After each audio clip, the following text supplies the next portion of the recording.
Hi there, Colin Storm with Weichert Realtors. I wanted to take a little time today to talk about the concept of the affordability of housing in the current marketplace, and why, especially in the DC area, we're talking about just how great affordability is at the moment.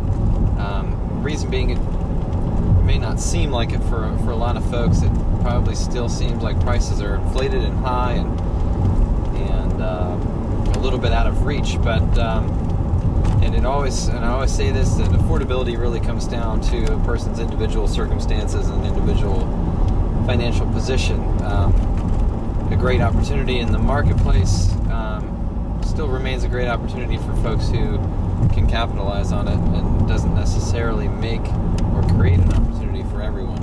At least it shouldn't.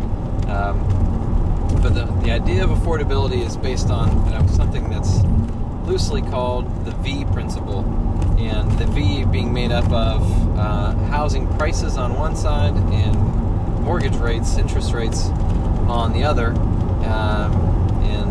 so the low points meeting together at the bottom, and then going up the scale on either side from there. And as they go, either prices go up or interest rates go up, they become further apart, and affordability is that much more out of reach. So the idea right now is that we have theoretically low prices in comparison to recent history, and we have historically low interest rates, and quite frankly interest rates that we may never see again. So we have, as far as this basic argument goes, this perfect storm of affordability, of, again, low prices and amazingly low interest rates.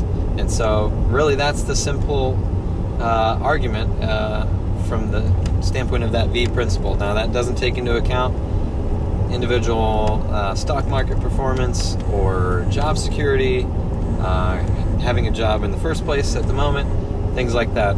So a person's personal and individual financial circumstance trumps any of that opportunity, obviously. And but I just wanted to touch on that a little bit today, and kind of explain that concept. It's very basic, doesn't take into account the more complex affordability arguments that are out there. Again, a simple principle. Hope that is somewhat informative and maybe somewhat helpful for explaining a little piece of today's market.